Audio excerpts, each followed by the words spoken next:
Where will your state be when government stops? Is your state ready to respond? What role can you play to ensure government continues in the event of a crisis? Someone will be asking for critical information.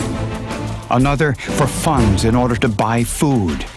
Others will be waiting for important answers, trying to get through, in desperate need of help.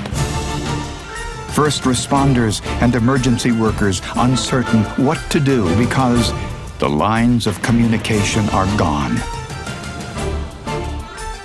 Administrators unable to make payroll or issue child support payments because the system has been taken out.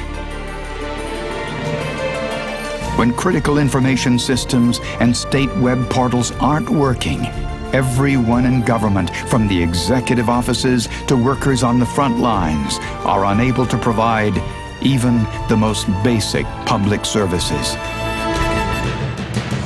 They find themselves waiting, wondering, scrambling.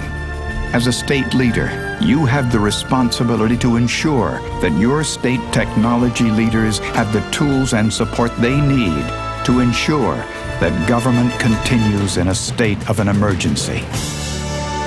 Without the flow of electronic information, government comes to a standstill. When a state's data systems and communication networks are damaged, its processes disrupted to any level, the problem is serious and the impact far-reaching. The consequences can be much more than an inconvenience. Serious mistakes may lead to public distrust, chaos, and fear. It can mean a loss of vital digital records and legal documents, a loss of productivity and accountability, and loss, too, of revenue and commerce. How real is the possibility? It's not a question of if, but a question of who and when and how long and how much. Tenet of government is it should operate at its very best when times are at their very worst. We're not just responsible for profits, we're responsible for people's lives. If there is a serious problem, whether it be a hurricane or an earthquake or whatever, government will shut down. You won't be able to communicate with each other. You won't be able to provide services to the people. I really don't think that public officials, be that our elected officials or our appointed officials, really understand how important their IT infrastructure is to running state business. I think many of them think that if there's an outage, they can go back to doing things on paper and pencil.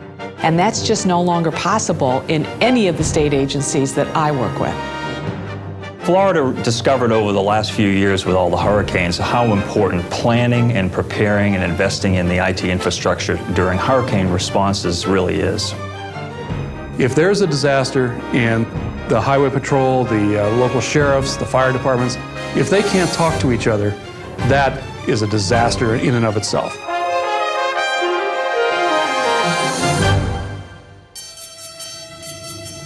There are many obvious reasons for states to worry about the stability and continuity of their information technology infrastructure. What scares you the most? A tornado, earthquake, lightning, or a cyber attack? Major and minor catastrophes have demonstrated the need for disaster recovery and government continuity in unforgettable ways. An event doesn't have to be a pandemic to wreak havoc. A garden variety power outage will do. Lightning, overturned trucks, and train derailments involving toxic chemicals are not uncommon. And sprinkler systems often malfunction, resulting in man-made floods. The contractors ended up plugging a drain hole in the roof right when we had a major storm. The water built up and broke through the roof directly over our uninterruptible power supply. Shut down the computer facility instantly. Just another day can become a crisis in the blink of an eye. Suddenly, the complex integrated network of information transfer that enables the essential activities of government are disrupted. Maybe just a little, maybe a lot, and maybe in ways no one anticipated. We have aging data centers. Many of them were not purpose-built to be data centers. And we are starting to see that some of that physical facility infrastructure, if you can call it that, is really not meeting the demands of some of the newer equipment that's coming in, the faster equipment that really requires different floor space requirements, different fire protection requirements, and we're not prepared. So we could actually see some major outages caused by our ability to really grow to meet the demand. And actually, it doesn't necessarily have to be a threat that's coming from the outside. What would happen if it became impossible to track interstate shipments? If a social services worker couldn't remove a child from an abuse situation? If an ambulance or medevac helicopter couldn't communicate with hospitals? If valuable private and government information were stolen by cyber attacks? Managing information is the lifeblood of every modern organization, public and private. And when information is lost or its transfer disabled, the costs begin mounting immediately. In the private sector, profits are lost, products can't ship, orders can't be processed, employees sit idle. Profits are one thing, lives, safety, and economic security are another. And that's the difference between private and public sector needs.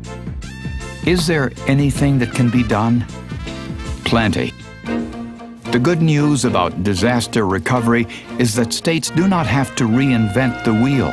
Over the past several years, much has been accomplished. Large-scale disasters have taught us many valued lessons, innovations, solutions, best practices, and success stories abound. We have done a lot to protect our critical IT infrastructure. Just to give you some examples, we do have redundant mainframe data centers. We actually have used Homeland Security dollars to put in backup generators into those centers. We are consolidating all of our server centers so that we can get better control of that, but it's really not enough. Don't put all your eggs in one basket. Don't have all your computing systems in one place. Have a business continuity center that's separate from your primary computing center. Continuity planning is critical, but it's also very, very expensive. And we're finding that that's an oversight on most people where they do not invest enough money in all of the exercises, the real-time drills that takes to practice people to be able to effectively respond to these incidences. Desktop exercises are not enough. Florida learned that we have to practice and we have to be vigilant at preparing for the unexpected. With so many items to consider, NASCIO recommends that states should identify key risk areas, natural and man-made, and determine are they centralized or dispersed. In addition, states must prioritize critical activities and establish which services should be brought online first. States must think of these activities as good risk management and insurance policy. Who would head into a blizzard without a coat? Drive at night without headlights? Own a home without insurance? Operating without a disaster recovery plan is taking these kinds of risks. Do elected officials and other state leaders understand the critical need to have a well-funded disaster recovery and business continuity plan? Are they willing to make the long-term commitment to creating and maintaining an infrastructure that can keep pace with known and changing risks? Are they willing to invest in the survival of their state government? Are they willing to live with the consequences if they don't?